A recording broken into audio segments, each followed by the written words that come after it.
بسم الله الرحمن الرحيم. اللهم لك الحمد حتى ترضى ولك الحمد إذا رضيت ولك الحمد بعد الرضا. اللهم صل وسلم على حبيبنا محمد. صل وسلم على الحبيب الأعظم s'il te plaît. رب اشرح لي صدري ويسر لي أمري واحلل عقدة من لساني يفقه قولي. رب اشرح لي صدري ويسر لي أمري واحلل عقدة من لساني يفقه قولي. السلام عليكم ورحمة الله وبركاته. Que la paix d'Allah subhanahu wa ta'ala, sa miséricorde et ses bénédictions soient sur vous, mes frères et sœurs, partout dans le monde. La colère, un frère, Jazahullahu khayran, converti à l'islam, qui a fait son retour à l'islam, que je respecte, que je salue, que j'admire, Jazahullahu anni, wa anil muslimina kulla khair, wa an nafsi kulla khair. C'est quelqu'un qui s'active, qui veut apprendre sa religion, qui avance, alhamdulillah, et qui m'a demandé de parler de ce mot, de ce mal absolu qui s'appelle la colère. Aidni ya Rasulallah, la taghdab. Un compagnon vient voir Muhammad sallallahu alayhi wa sallam, il lui dit, donne-moi un conseil, il lui dit, la taghdab. Encore une fois, la taghdab. Deuxième fois, aidni, la taghdab. Trois fois, ne te mets pas en colère.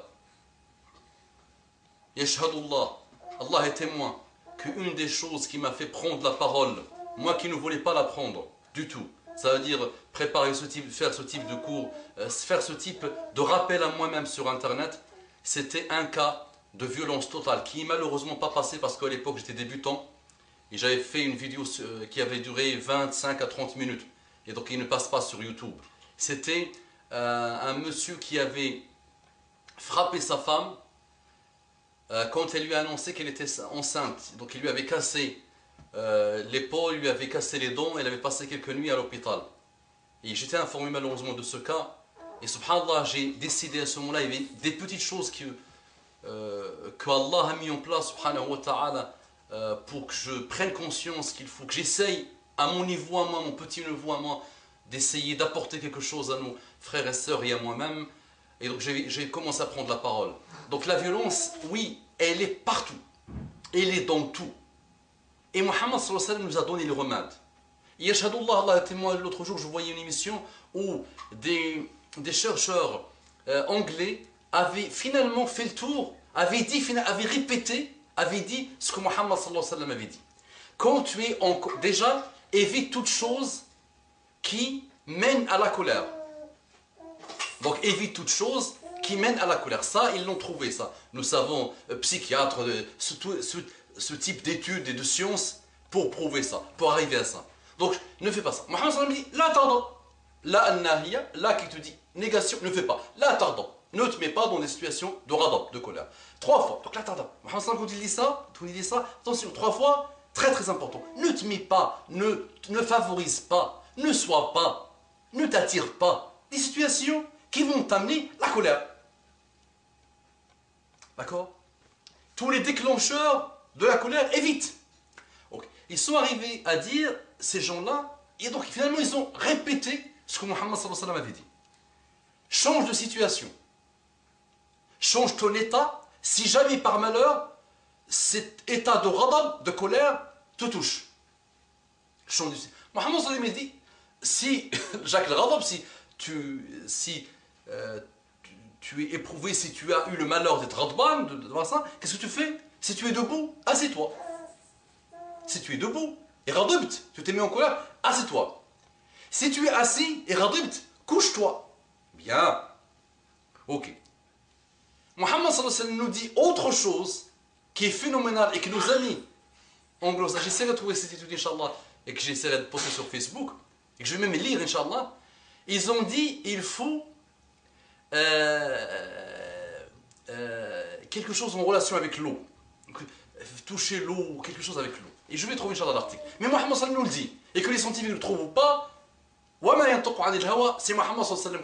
Voilà. Mais quand la science, 1400 ans, apprivoise ça, tourne autour de ça, tu dis, alhamdulillah, la vérité sort de la bouche, pas des enfants, de ceux qui se prétendent comme rationnels et ennemis de la religion. Muhammad sallallahu alayhi wa sallam te dit, al-ghadabu minan nar wal ma'u yutfi'u an-nar. Donc le ghadab, donc quand tu es Ghadban, il faut que tu fasses les ablutions. Parce que la colère et du feu vient du feu et l'eau éteint le feu. Ou kama qala Muhammad sallallahu alayhi wa sallam. J'essaierai de trouver le hadith exact, Inch'Allah. Donc vous savez tous que quand on a le ghadab, va directement faire ton wudu, tu vas voir ton état. Et si tu es debout, assis-toi, et n'arrive pas, avant même, n'arrive pas à des choses qui déclenchent le ghadab. Donc, Laysa al-Qawiyyu, le plus fort, c'est pas celui qui est le plus fort à poser la question à Muhammad sallallahu alayhi wa sallam. Ils ont dit Sahaba, le plus fort c'est celui qui sait se combattre. Ils ont essayé d'expliquer la force par la force du physique ou la force du sabre. Et Muhammad sallallahu alayhi wa sallam dit le plus fort c'est celui qui contrôle son nafs, c'est celui qui se contrôle au moment de la colère. D'accord? Donc, s'il vous plaît, l'islam ce n'est pas que de la théorie qu'on sort, l'islam c'est aussi pas mal de préceptes qu'on va essayer de mettre en place et qu'on va devoir mettre en place. On ne peut pas théoriser autour de l'ghadab et à chaque fois on se met dans des situations de l'ghadab. Et je vais vous dire, n'importe quelle problématique passe. Qu'est-ce qu'il raconte là? Mais qu'est-ce qu'il nous raconte le monsieur? Ben oui, toute chose passe. Ça veut dire, nadar fil awaqib. Regarde, toujours médite sur l'awaqib, sur les conséquences. Sors de la chose avant même qu'elle se produise et observe-la. Je donne un exemple. Ta femme, ton épouse ou ton époux a fait quelque chose qui ne t'a pas plu. D'accord? Tu dis pardonne, tu pardonnes et tu passes à autre chose. Si tu sens que ton shaitan vient pour te dire, dis-lui un t'es tu es divorcé, ou frappe-la, ou sois violent avec elle, ou hurle, imagine la conséquence de ce que tu vas faire. Et Wallah al-Azim, tu vas t'apaiser rapidement. Tu vas essayer d'évoluer vers la sagesse. Toute chose passe. Ça veut dire, vois ce qui va se passer. Et en plus, tire les leçons du passé, de nombre de fois où tu t'es mis en colère et tu as tué ta santé, et tu as peut-être tué ton couple, tu as peut-être tué ta famille. Le mot tuer, essayer de comprendre, tuer l'apaisement et la stabilité de ta vie. Tu as fini par un divorce, tu as fini par frapper quelqu'un, tu as fini par faire des malheurs. Donc le ghadab, attention, il est dangereux. Et ses conséquences sont ravageuses. Et l'humain doit apprendre à se contrôler. Et dis-toi que tout passe. Et dis-toi la récompense qu'Allah subhanahu wa ta'ala donne, prépare, récompense à ceux qui savent se contrôler. Muhammad sallallahu alayhi wa sallam nous a appris, nous a montré ce qu'il faut faire. La voie est claire et nous devons la suivre. La tardab. Ne favorise pas des situations qui vont te mettre en colère. Ne sois pas dans des situations de colère. Pardonne. Pardonne, c'est une énorme école, le pardon. Contrôle-toi. Étudie les sciences du cœur, les sciences de dakhil. Comment tu t'élèves, comment élever ton âme. Nous avons tous des défauts, nous ne sommes pas des anges, mais nous devons.